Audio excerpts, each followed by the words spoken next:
Okay.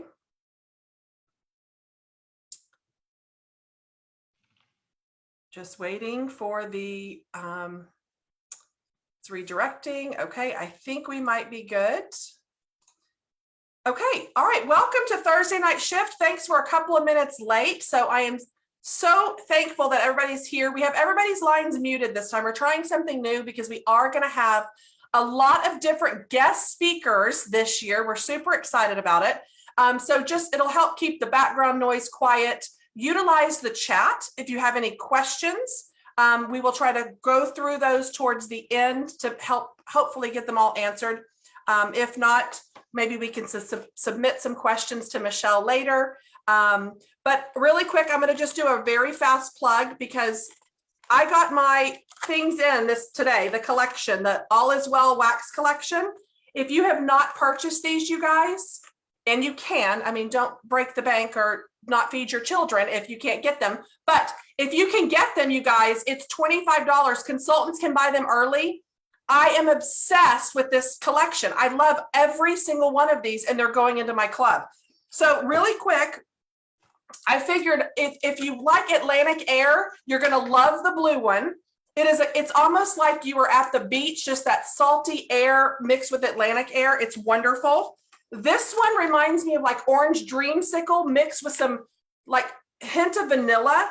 A very, very nice scent. So that's the orange one. I don't know any of the names. I'm just going to by color. The green one, I felt like I was at a spa or sitting in a bath. Like, I don't know what this is. Clean laundry, soaking in a tub with some great bath salts at the spa, maybe. So good. Very surprised by this one. This one's your fruity-ish one. So it's kind of like a nice blend of clean and fruit combined together. I really like it. And then last but not least is the purple one, which it's got lavender in it mixed with something else. And it's a really nice blend, like a great spa scent. So order these little tiny little felts. They're super thin on Amazon. 3 cubes will get you like 100-something samples. They're flat to mail. It doesn't cost you hardly anything, but it's getting those fragrances under their noses. So I just wanted to really quick plug because mine just arrived, and we are not going to waste any more time on wax talk. We're going to get straight into tax talk with my favorite CPA in the whole wide world. She's been my personal one for years and years and years. Michelle Graham, who just recently got married, Michelle Hildebrand. So take it away, Michelle. Thank you so much for being here and volunteering your time to help all of us make some sense out of our taxes. Oh, thank you so much for having me. That was a really sweet introduction. So I am going to, are you going to share the screen, Heather, or should I? I don't know what you're saying. I think you're sharing already because I see Okay, Zoom. good. I see your screen. Oh, okay, good. Oh wait, no, we're viewing Sherry's screen for some reason. Not sure. Hold on just a second. That's sharing. Not good. Okay, I'm going to click share screen and let you try it again, Michelle. Okay. There you are.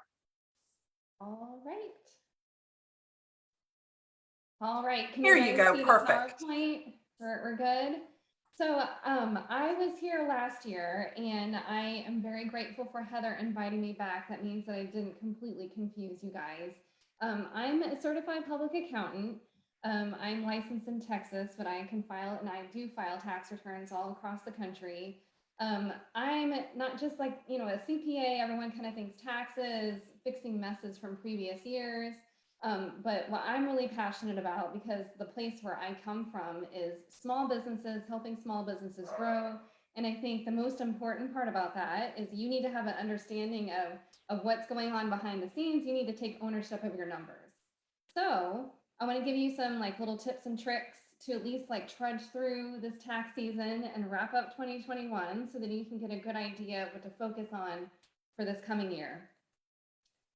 So the importance of tracking your business. You really need to know your numbers. You need to have an understanding of where you stand at all times, not just from a tax perspective and what deductions you should be and receipts you should be keeping, but also, at some point when you get a full grasp on everything, then you should be able to track it every month, to kind of see the areas in which you're growing in, your average number of sales per customer. That's a really great key performance indicator.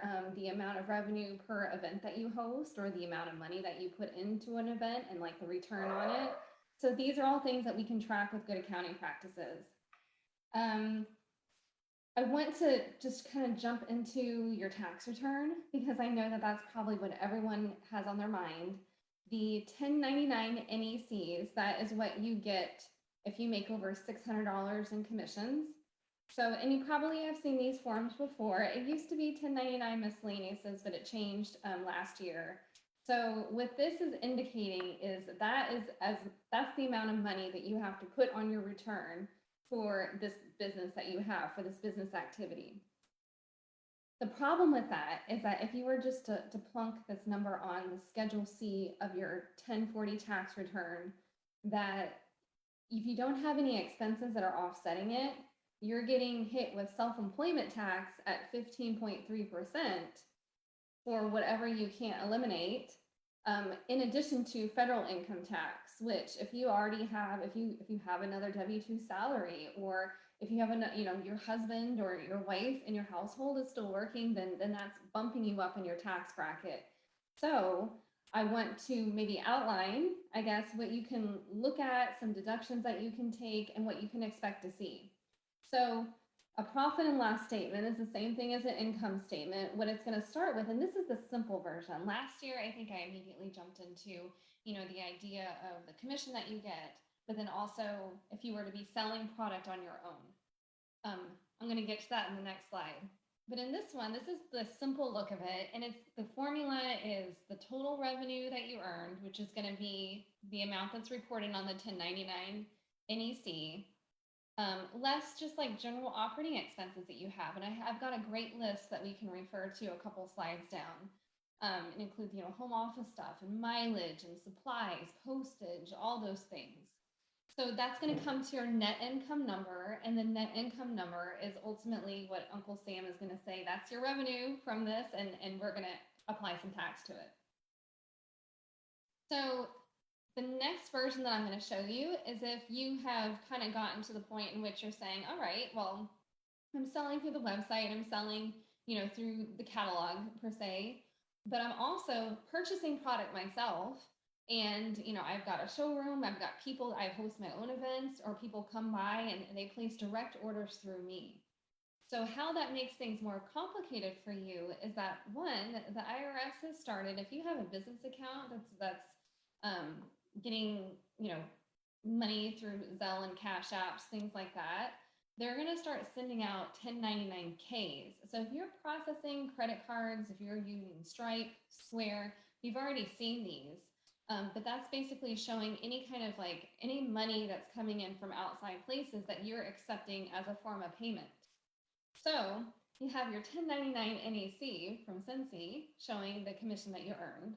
And then you're also going to have the revenue that you receive from all these other outside sources whenever people will pay you for products outside of that system.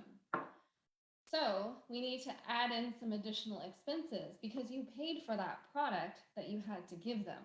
So that's where the cost of goods sold comes into play that you see in this little section.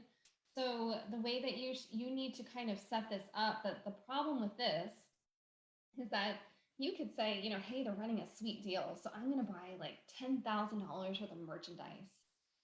The problem is that you have to go back and you have to count what you actually did sell in 2021 versus what you still have on hand.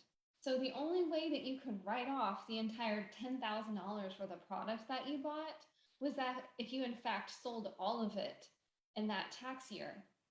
You can only expense or write off product that you bought if it's product that you sold. And if you didn't sell it, it sits in inventory, and eventually, presumably the next year, when you do sell it, then you can write it off then. So that's why it gets a little bit more complicated if you are holding on to inventory, and you need to find a good way to track that. And I think that you can use a spreadsheet to track it. I know that there's programs and systems, but I think that you can probably do a pretty good job if you just track it in a spreadsheet. So And then of course, after your cost of goods sold is when you have your SG&A expenses, the same ones that we're going to go over in a little bit: sales, general, and administrative expenses, which are basically just like your office expenses for the business. So I want to drill into real quick the cost of goods sold and inventory issue, because this can get really confusing. So the idea is that you have a beginning balance of inventory each year. So say you're starting fresh and new. This is this year one balance. I'm brand new. I just walked in here. So I purchased $147 worth of items, but I only sold $35 worth of those. And keep in mind too, that it's the cost of the product, not the value in which you sell it at. So you can't write up the cost of your inventory. That's a big IRS and generally accepted accounting principles rule. So your inventory value includes the cost of the product that you bought it for. And you can also include if there's like shipping and sales tax included in there. So you don't need to make your life more complicated by splitting those things out. So your beginning balance of inventory plus the purchases that you made during the year, less what you ended up with your ending value of inventory, because a lot of times that's like the easiest thing to reference. Like, okay, well, when the dust clears, I know I've got 10 of this and 5 of this. So that's going to be my inventory. At least I know that amount. I know what I bought because it's on my credit card statement. I know what I ended up with. So you're able to back into a cost of goods sold number, and cost of goods sold is the amount that you can expense on your tax return.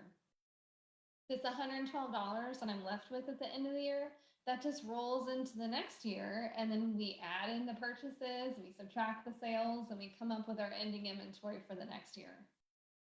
So that is, it's a lot, I'm sorry. But it's just important that we get this right, because I think a lot of people think that they immediately are able to take this huge expense and write off, but that is going to open you up to some scrutiny with the IRS if it shows that you bought more product than you actually sold. So here are all the expenses, all the office expenses that you can write off, with a little bit of information on each of those. So, and hopefully this is like jogging some, ringing some bells with you on some things that you've incurred that maybe you forgot about. So bank fees, this is going to include merchant services, credit card fees, if you're using any of those. Credit card fees, of course, and be sure and kind of keep an eye on that, because you'd be surprised, these merchant service processors, they tend to kind of slip in some extra fees here and there. Software expense, if you're using anything to track all of this, dues and memberships. This also would include too, like some software apps that you might be using, apps on your phone. Equipment repairs. So this is going to be anything, here and there that you're doing, or small equipment that you're buying that's like maybe less than $1,000. If it's a larger piece of equipment, like you bought yourself a new computer, then it needs to go elsewhere. And we'll talk about that later. Telephone, the general rule is that you probably are not safe in just like throwing your entire phone bill onto your tax return for this business. You need to have a reasonable percentage of what you're probably using for business with your phone. Gifts, you're limited to $25 per client. So keep that in mind when you're doing giveaways. The other thing that you could be doing too, so if you bought product, kind of backing up into our cost of goods sold, if you bought product and you take it out of inventory because you want to give it as a sample, then we're going to expense it down here, and we're going to extract that cost and then move it in this part of the return, and basically kind of call it like advertising and promotions. Those are the samples that you're giving out. Interest expense you can write off, but that's only related to business debt that you have. Office supplies, obviously. Home office expense. I've got like a fun little spreadsheet at the end of this that I'll show you, where you can allocate all kinds of things. So rent, if you're renting, your mortgage interest only, not principal, property taxes, insurance, homeowners association dues, your cleaning lady, your alarm system, all of your utilities. If you did a home repair, you can allocate that your home office square footage divided by your total home square footage is the percentage that you can apply to all of those overall home expenses that you have to basically, kind of show the space and the cost of running that home office. Any kind of accounting fees, contract labor, if you're lucky enough to have an assistant, if you pay anyone for services in either cash or check or cash app for over $600, then you need to issue them a 1099. Postage, printing, advertisement, auto expenses, which we're going to get into that in a second because there's like some little tips and tricks and rules with that. Travel. Make sure if you're attending a conference, for example, obviously you're able to write off your lodging, your meals, your airfare. If it's a cruise or if it's international, be sure and check with your accounting person because there's some like minimum work requirements that you have to hit against it. They're not nearly as generous in taking those expenses. So they changed, and in an attempt to revitalize the restaurant industry at the end of last year, they changed it. So if you ate a working meal in which you're discussing work with someone at a restaurant, then you can deduct 100% of that, which before it was only 50%. So be sure and differentiate if you're writing off meals. You can't write off any entertainment still. That changed in 2018. But you can write off meals that you take in a restaurant 100%, and then just keep to the side any other takeout meals, or I guess if you're going to an event or a party and you're bringing some food, that would be only a 50% expense right there. Here's some auto expense rules for you. So it gets a little tricky, and I think in some of these areas people tend to get very aggressive. I think that you all obviously should use your discretion. The general rule with the IRS is that if you're showing a big loss for a company or a business for the last 3 out of 5 years, then they're going to start to say like, well, maybe this really is like a hobby and not necessarily a business. And they're going to look at that. But if you have quite a bit of income coming off of the business, some people, they might purchase a vehicle and apply a percentage of that vehicle to being a business asset. So in 2021 and before, you could write off 100% of bonus depreciation for a vehicle if it was over 6,000 pounds. Starting in 2022, it drops down to 80%, but they're still arguing in Congress on what 2022 is really going to look like from a tax perspective. So we're all kind of up in the air on whether or not bonus depreciation might still be generous.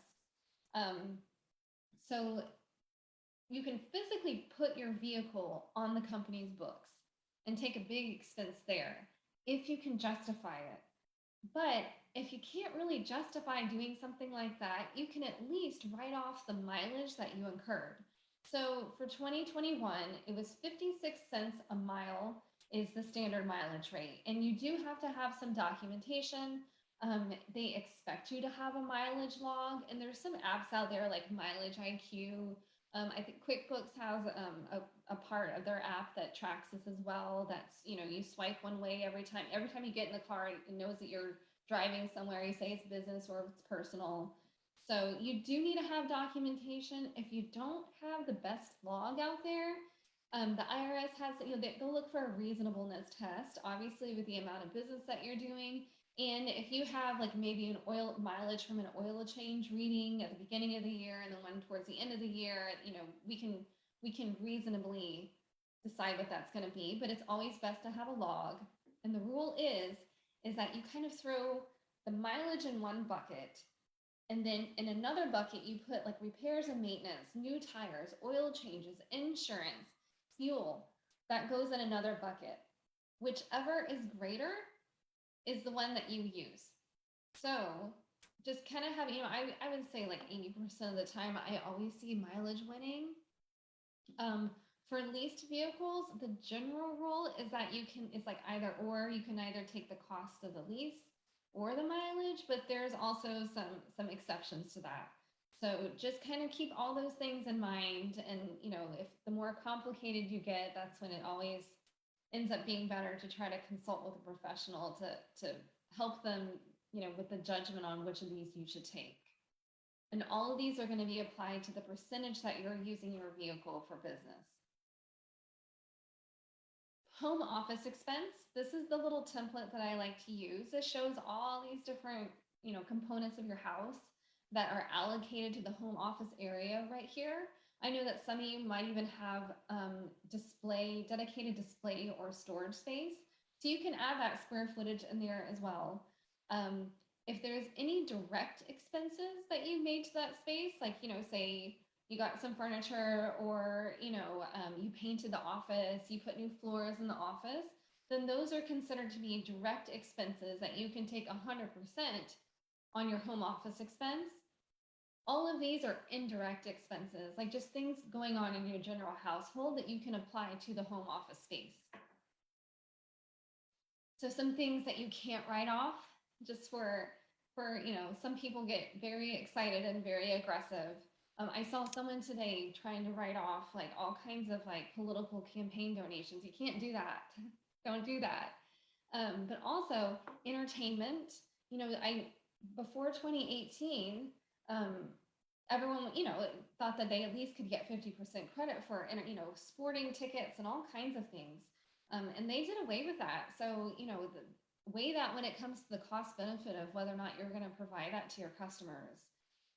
Meals that are part of the entertainment package, they said that if they're included in that, like a box suite, that you can't write off any of that. If you have business debt and you're making monthly payments, you can only write off the interest portion of that. You cannot write off the principal. The taxes that you owe, that's like an owner personal expense. So, you know, obviously you can't just kind of go around in a circle. Like I paid $10,000 in taxes for last year, I'm going to add it as an expense this year. It doesn't work that way. And then payments to yourself, they're not expenses unless, you know, you're actually issuing yourself a W-2 salary, and then it's having to go elsewhere on your personal return anyways. So you just kind of created a big administrative nightmare for yourself. So those are all the things that you can and cannot write off. And I want to circle back to the self-employment tax issue, because I think that this is one of the biggest like surprises for people whenever they get into a small business and they start seeing it make a lot of money. And then they do their tax return and be like, it seems like 30% of my income from this business got taken away in taxes. And what you're realizing is that it's the self-employment tax component. When you're on the Schedule C of your personal return, because you're reporting a 1099 NEC that you received, the government treats that as a small business and they say, hey, just kind of like as someone who's getting a W-2 salary, the company is paying Social Security and Medicare on your behalf for that salary that they're paying you, and then you're matching it and withholding from your check Social Security and Medicare taxes. Well, you combine the employer and employee portion, and that's 15.3%. It's self-employment tax, and they hit you with it on whatever your net profit is for the business. So it seems a little unfair, because at the end of the day, you might show that you made, you know, $25,000. And did you necessarily put $25,000 in your pocket? Probably not, because you had to reinvest it in the business. So because of all of that, there are things whenever you start, and I know that some of you have different structures because of this, but when your business starts growing, you need to start evaluating whether or not you want to get a slightly more complicated structure. You know, a lot of times that entails forming an LLC, electing S Corp tax status, paying yourself a W-2 salary, but only having to pay self-employment tax on the W-2 salary, and then not having to pay it on the rest of the income for the business. So, but you know, at that point, you make yourself a lot more complicated, and it can be more expensive to have to run that kind of a system, I guess, because you're having to process payroll and manage more things. So I generally think that unless you're consistently netting $10,000 to $15,000 a year, I don't think it's like advantageous to try to go through all that administrative hassle, but it's definitely something to keep in mind if you keep looking at your return year after year and you're like, where's all this money? Where are all these taxes coming from? Because that's going to be the answer. And then if you do go down that path of trying to get a more complicated structure in place, like the LLC, and don't be tricked by like LegalZoom and a lot of these services that you might Google, because they're going to sell you like a $1,400 package that of things that you don't need, operating agreements and stuff like that. So just be kind of cautious about that, and maybe, use some good resources, do some research, and a lot of that stuff you might even be able to execute on your own. So that's it. I'm sorry that if I gave you a tax headache. I was not confused whatsoever. And I am so confused by tax talk. So the fact that I was like understanding what you're saying, I think I'm getting better every single year. We did have a couple of questions in the chat, so I'm going to start back up to the top. What about a tablet repair charge if my tablet is used for my business? Oh, okay, yes. So the repair charge we'll put under repairs and maintenance, because that's a separate line on the tax return. If you bought a whole new tablet though, then that is one of those assets that I say, you can write off almost all of it, if not all of it, under Section 179 or bonus depreciation. So you can effectively, you have to present it as an asset of the business, but you can expense it out that year. It's just, I probably explained it. I made it really complicated, but yes, you can write it off. Yeah, good. Okay. Yeah. And then we do have a $10 fee, our web hosting that gives us our website to shop. So she's asking, what about web hosting expenses? Yeah, absolutely. Yeah. All of those I would put it in probably dues and subscriptions. Okay. What about being taxed from Venmo, PayPal, etc., receiving a 1099? Maybe I don't understand it properly, but we are already being charged tax for items people are paying us for. And will we get taxed on that too? Is that an expense? Okay. I do know Scentsy Corporate collects the sales tax for us. We don't do that as an independent consultant. Yeah. So maybe I think these are all maybe several different issues. Oh, okay, good, because I didn't understand that. So the sales tax, the sales tax part of that, if you're just completely operating through Scentsy, they're going to take care of that for you. That's not going to be included on your 1099 NEC. If you were to accept you're selling product on your own and you have already taken the next steps in making your life more complicated because you decided, I'm going to be selling a lot of this product and I'm going to be collecting sales tax, and then I'm going to be remitting sales tax to the proper jurisdiction, monthly, quarterly, whatever, then the gross amount, which would include the sales tax, would show up in a 1099K that you would get from like Square, Stripe, or Venmo. Or I don't know if Venmo is doing it just yet. I know that they're threatening to, and PayPal, I know it's kind of hit or miss. But if you were to get a 1099K for any of that, it is going to include the gross amount, which would include sales tax that you collected. On your tax return, you don't include the sales tax that you collected because it's a pass-through. It's just washing in and washing back out. But you're proving it back up on your return because you're able to show the sales tax then going out when you pay it. So if you have the proper documentation, you're good. You're fine. That's good. Can I add my Scentsy 1099 with my personal income, or do I need to file for personal and business separately? No. So you're putting the Scentsy income, you're putting it into your personal return, and it's going on Form Schedule C. So you don't need to file a separate return. It's all lumping in together. So if you had some income on the Scentsy side, but you withheld federal income taxes from like your day job or something like that, then that day job, the W-2 taxes that you already withheld can offset some taxes that might increase because of your Scentsy income. Awesome. So back to device repair can be deducted from your taxes. Could a phone be deducted as well if it costs less than $1,000, so long as it is a device you use to work? So the phone gets a little tricky just because that has been a hot topic with the IRS. I think that you probably, I would take a percentage of not only the monthly phone charge, but the actual cost of the equipment. So and I hope I didn't confuse people. You can deduct equipment or things that are above $1,000. It's just you're going to be calling it something else on your return. You're going to need to include a depreciation schedule with your Schedule C because you're showing it as a depreciable item and not just, something that like a consumable that I'm just going to use up. That makes sense. So let's say I have a personal phone here and I go buy a second phone that's strictly for business. I could do nothing on personal, but 100% because I have a separate account. Yes. Yeah, okay. yeah. But if Otherwise, if I'm doing like 50-50, I'm like, I better write off 50% of my phone bill and me buying the item because I don't use it all the time only for work.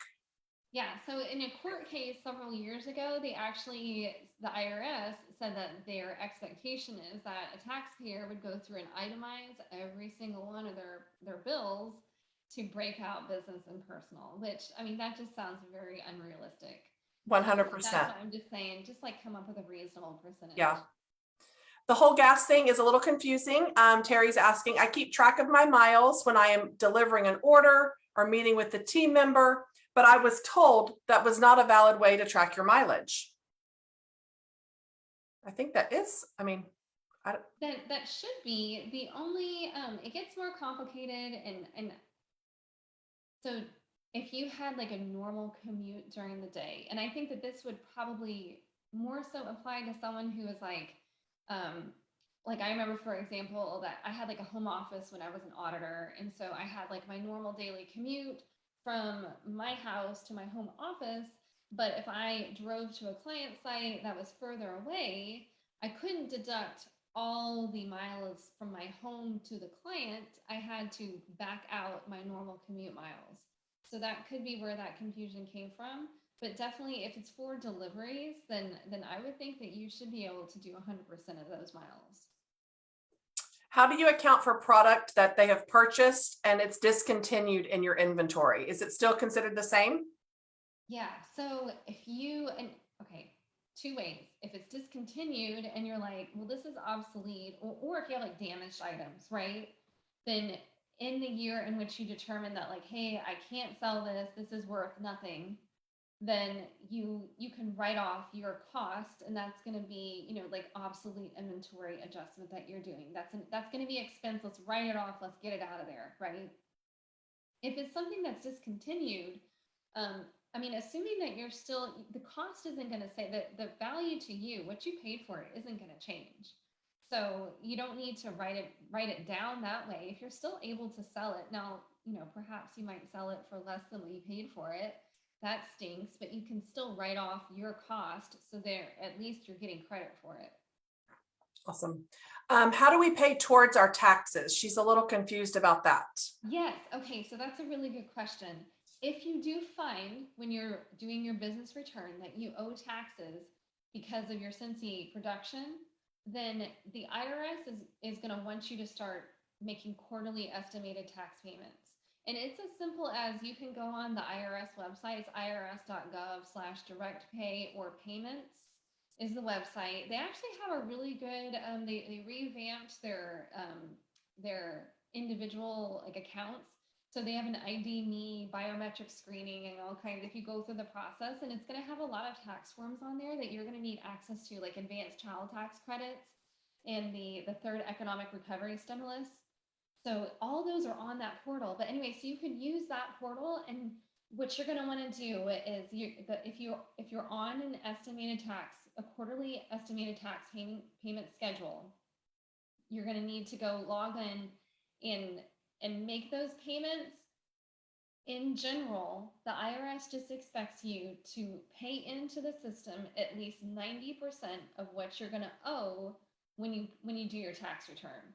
So by January 15th of 2023, I need to make sure that through my regular job withholdings, through my quarterly estimated tax payments, and anything else that I might send in, that I have met that burden, or else I will get some small penalties. Typically it's like $100 or less. So I wouldn't like beat yourself up over it. But it is a good, like, out of sight, out of mind. It is like a nice thing to do. There's also the installment method. If you can do an installment plan So if you do your return and you decide you're like, oh my, I wasn't expecting that, you can elect to pay over 72 months. So, and as long as your balance due is under 25,000, they automatically accept your payment plan. They charge a little bit of interest until you pay the balance off, but at least, that's an option that you have at your disposal too. That was a great question. And next one is, as a franchise business owner, will having a Scentsy income complicate things?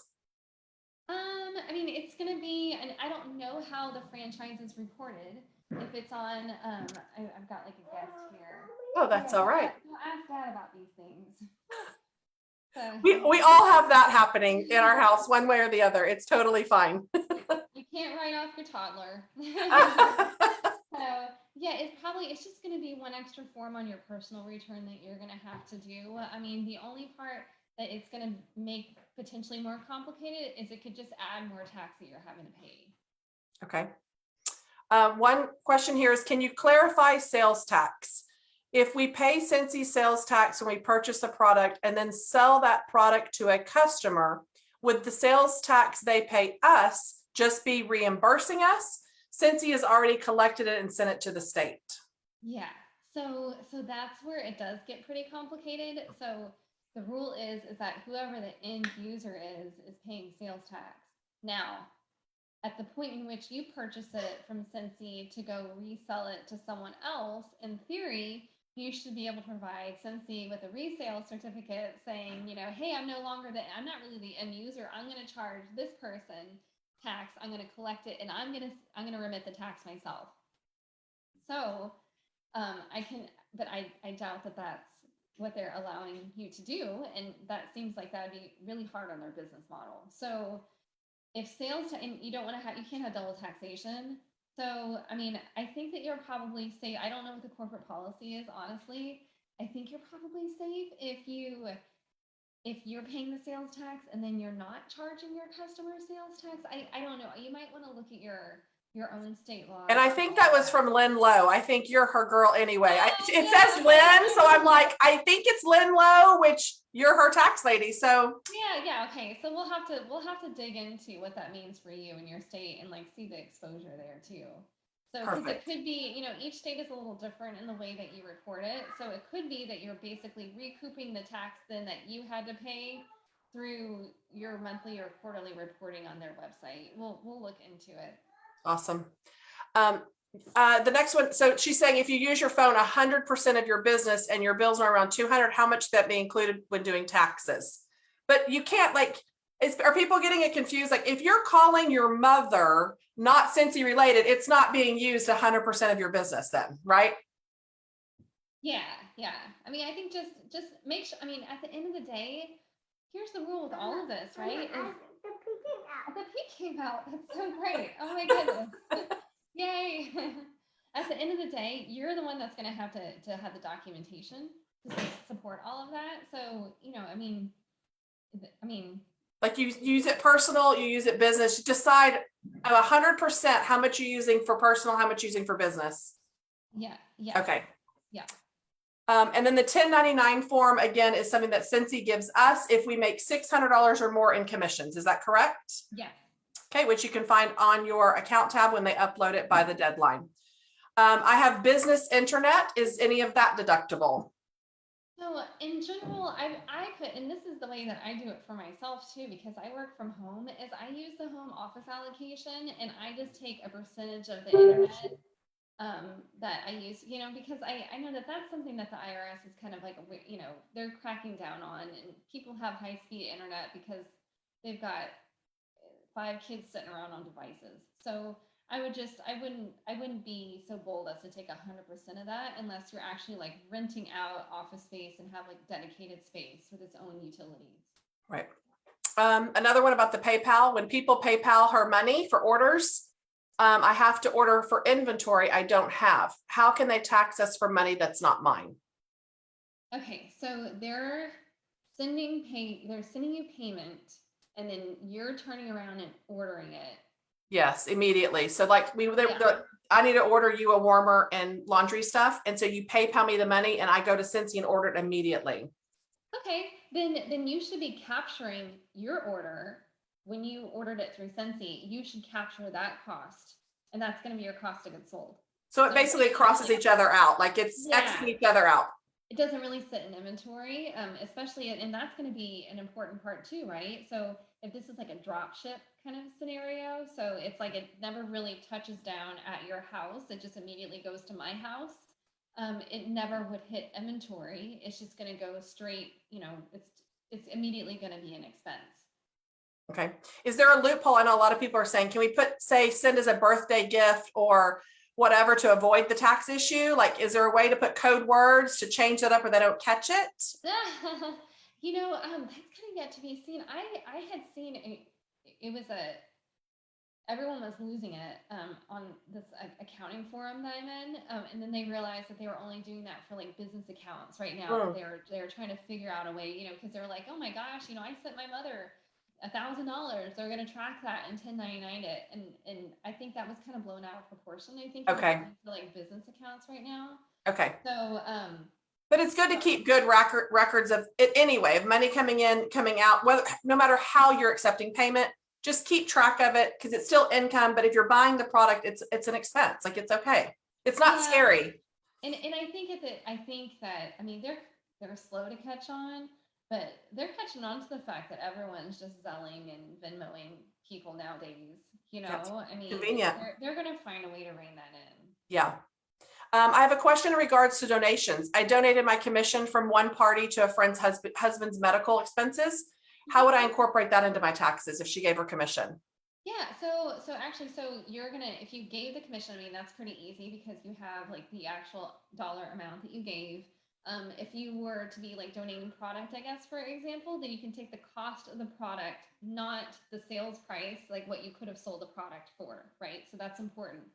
You can't inflate these things.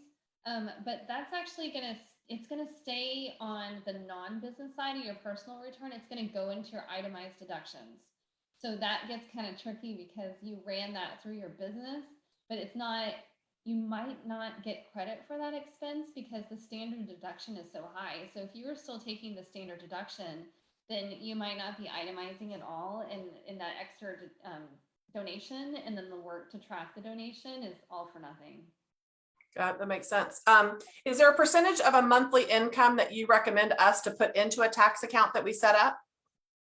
Yeah. So a good formula to use, you got that 15.3% of self-employment tax, and then you also have what your like top tax bracket that you're hitting in is. So that second component of that is really going to vary from person to person, and then you have to add a complication of people that have to pay state income tax.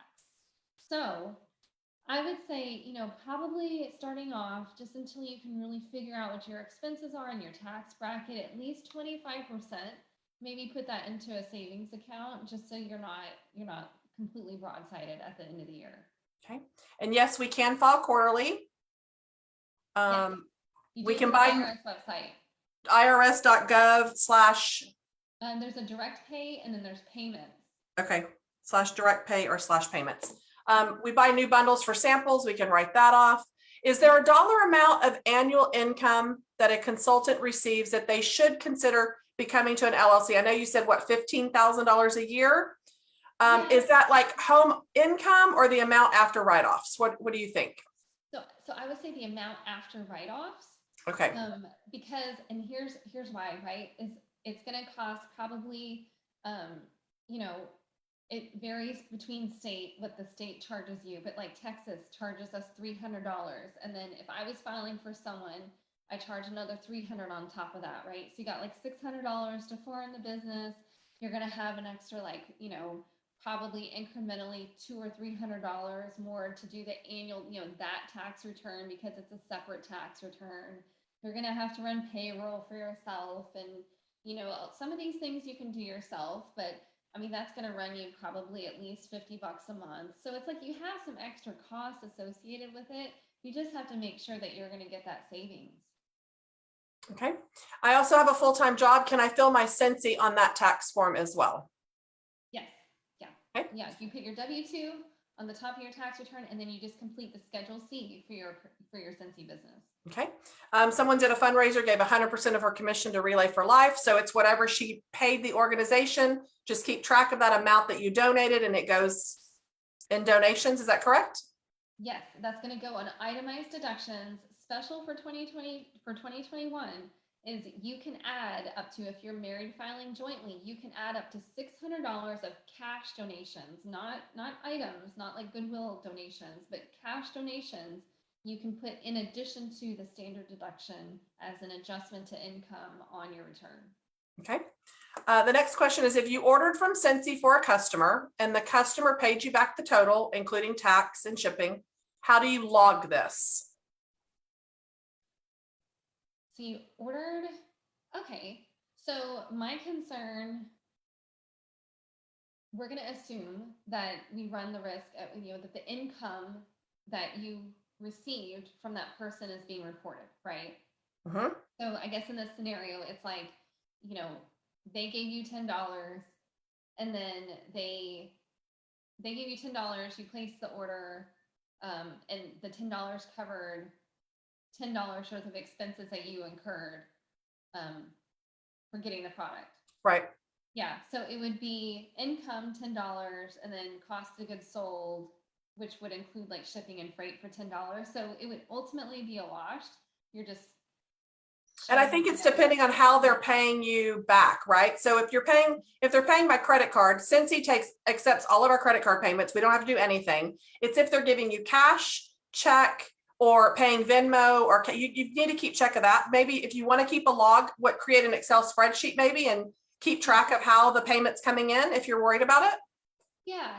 And it really depends on like the volume that you're doing and how complicated you get. But I would imagine, it could be just as simple as listing out everything you sold in one column and then listing out like the actual product that you then pulled out of your inventory or ordered for them as an expense. So you're tracking the cost kind of side by side, even by customer. Okay. What about items that you've purchased to raise more money for fundraisers or to donate, or like prizes for a fundraiser? If I want to give to top class, can I write all those off as well? Yes. So on your tax return, again, that's all going to go under the charitable donations part of your itemized deductions. Perfect. But you can't put it in the cash donation, the cash contribution section. You have to put it in like the like in kind or like item the non-cash donation section. So you have to put a little bit more information on the description of it and what your cost was and like the date and stuff like that. If it's over like $500. Okay. We have a Scent and Warmer of the Month subscription that we get every month. It's 8 Scentsy bars, the warmer, flyers, a tester. A lot of times we use a couple of the bars to make samples. We have some to give as hostess gifts, some to sell. So she usually puts half of the bars out for samples. So would she just claim 50% of the cost of that? Well, so you're going to be technically writing off 100% of the cost. So it sounds like in this instance, it's just whether or not you want to get granular and you want to it sounds like that would be like a dues or subscription, like reoccurring costs that you have. So really at that point, it's just a matter of, are you showing all that in the dues and subscriptions category? Or are you splitting that out between like advertising promotions for saying, so I think bottom line is like, keep your life simple and just stick it in one place. Okay. Just like keep it all in dues and subscriptions. Okay. If I pay an accountant to file my taxes, but it's combined Scentsy and spouse employment, is the filing fee still considered an expense that could be listed? Yeah, I would. Because I mean, the argument there too is that, my life is more complicated. I had to file this business and, this is how I had to do it. And it just so happened I couldn't file my business without filing my personal too. So. Okay. Someone says, I'm on SSI. How does this affect me? Oh, okay. So what your Scentsy income is going to do, similar to, any other kind of income source, is that it might affect the amount of Social Security that you have to pay taxes on, because there's different levels. I think that unless you're making quite a bit of money, that you're probably not going to impact too much your Social Security benefits. But you might see that the box indicating what portion of that was taxable, that might start to go up. Okay, so when you have a catalog and sample packs, how do you log those? So we're buying the product, which is an expense. And if you're handing it, it doesn't cost you anything. If you mail it, that's a postage expense. So you're just tracking that as business supplies coming in to buy, right? Yes. Okay. Yeah. No double dipping with any of that. Like if you already expensed it off because it was like a dues and subscriptions, like sample pack that you get every month, you can't like take the expense there and then say that you're charging some, that you're taking the cost of goods sold for that same bar that was included in the pack that you already. Right. Just leave it in one if we have that. Yeah. Okay. Is there a limit to charitable donations? So that's going to be again like on an individual level. So Okay. I think we're still in that provision in which they were allowing people to almost completely offset their income with charitable donations. Okay. So, yeah. Okay. It looks like the last question we have before we wrap up, with keeping up with orders when they pay cash, check, debit card, PayPal, is Scentsy receipts okay to keep up with it? I hope you say yes, because that's how I do mine. Yeah, absolutely. Yeah. Yeah. That's one of my methods is I'm old pen and paper. When somebody order something, I fill out an order form and I write the method of payment, but I also am printing off all my monies coming in through PayPal, through Venmo, and I just give that all to Michelle. So she figures it out, but I have the access just to run the reports and give it to her. Yeah, well, you're very organized. When in doubt, just keep it all. The rule is that after 7 years, you can get rid of all of this extra documentation unless you commit fraud, and then like all bets are off. So Then you're in deep trouble. Okay, how can people reach out to you if they want to contact you to find out your fees, or if they question, whatever, how can we get your info out there for them if they want to contact you? Sure. I think the best way is probably email. I know, gosh, I'm so neglectful of my like Facebook Messenger. I'm very bad with that. So I think the best way is my email, which is michelle@michellegrahamcpa.com. And I think Heather, I think you have that one too. I think so. Michelle at Michelle Graham CPA.com. Yeah. .com. It's in the chat, folks. Grab it before it disappears. And Yeah. one last question before someone just put it in here really quick so we can just get them before we leave. Hopefully not off topic, but if you're separated for 1 year, but still legally married, can you file head of household since you're technically our head of household? Yeah. So the rule of thumb is that you had to be living separately for at least 6 months in order to file for head of household. Yeah. Awesome. And then, but be careful if you're in a community property state, things could get really complicated with all of that stuff. Like, yeah, just even if you divorced like in November, and then the way that you have to, I'm so sorry, been there, done that. Yeah. Well, Michelle, thank you so much. You are absolutely wonderful. Every time I listen to this, I feel like I'm just going to do better next year. I'm going to get a jump start. Who am I kidding? I really want to be so organized. Yeah, I'm gonna make you pull out this recording. Yeah, you're gonna maybe watch it monthly. Yes. So we're gonna maybe start a monthly, let's put our receipts together at the end of the month Zoom meeting while I drink wine. Maybe we'll do that. I don't know. But thank you so much, Michelle. I really appreciate you taking an hour of your evening with your little ones. I appreciate you very much. Thank you. Oh, you're welcome. Well, I'm gonna pop off so I can deal with the situation. So yes, no problem. You guys have a great evening. Thank you so much. Right. All right, guys. Well, that is it. Thank y'all so much for tuning in on this Thursday night shift. Next week, we are going to dive into Scentsy Club in depth. And I don't know if y'all listened to that training call yesterday that they did. It was phenomenal. I took 4 pages of notes. I highly recommend you go into the training center and watch Superstar Director Emily Goodnett.